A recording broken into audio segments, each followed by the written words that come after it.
Ambati Silks, Kanchipuram Saree Store, now in Vijayawada. Exclusive Pattu Sarees, Salwas and Lehengas. Mumbai ఇండియన్స్తో ఆదివారం జరిగిన పోర్లో run machine Virat Kohli ఆడిన తీరు ఇప్పుడు cricket ప్రపంచంలోనే పెద్ద చర్చకు దారితీసింది.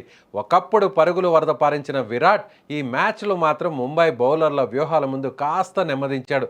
ఆరంభంలో 11 బంతుల్లో 20 పరుగులు చేసి జోరు చూపిన కోహ్లీ ఆ తర్వాత పిచ్ పరిస్థితులు, బౌలర్ల కట్టుదిట్టమైన బంతులకు పరుగులు తీయడానికి చాలా ఇబ్బంది పడ్డాడు. చివరికి 37 బంతుల్లో 50 పరుగులు చేసి అవుట్ అయ్యాడు. ఆయన స్ట్రైక్ రేట్ 131గా నమోదైంది. మరోవైపు రజత్ పటిదార్ కేవలం 20 బంతుల్లోనే 53 పరుగులు చేస్తూ 4లు 6లతో విరుచుకుపడ్డాడు. ఈ పరిస్థితి చూసిన కామెంటరీ బాక్స్లోని సైమన్ డౌల్ కోహ్లీని రిటైర్డ్ అవుట్ చేసి టీమ్ డేవిడ్ వంటి దూకుడుగా ఆడే హిట్టర్ను పంపాల్సిందిగా ఆర్సీబీ యాజమాన్యానికి సూచించి సంచలనం సృష్టించాడు.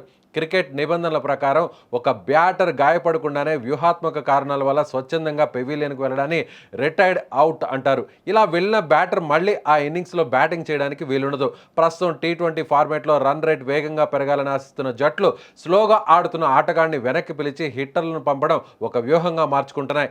ఇటీవల జరిగిన మ్యాచ్లలో కూడా ఇటువంటి మార్పులు జరిగాయి. ఇది కొన్ని జట్లకు బాగా కలిసి వచ్చింది.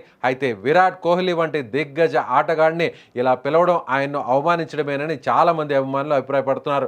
2024 నుంచి విరాట్ తన స్ట్రైక్ రేట్ను గణనీయంగా మెరుగుపరుచుకున్న ఆదివారం నాటి ఇన్నింగ్స్ మాత్రం మళ్ళీ పాత రోజులను గుర్తు చేసింది. కోహ్లీ ఐపీఎల్ కెరీర్లో ఎప్పుడు రిటైర్డ్ అవుట్ కాలేదు. కానీ సైమన్ డౌల్ మాత్రం పటిదార్ కోహ్లీకి ఒక మెసేజ్ పంపాలి, నువ్వు వేగం పెంచు లేదంటే మేము నిన్ను సపోర్ట్ చేస్తామని చెప్పాలి అంటూ లైవ్ కామెంటరీలోనే చేసిన వ్యాఖ్యలు క్రికెట్ సర్కిల్స్లో ఇప్పుడు వేడిని పుట్టిస్తున్నాయి.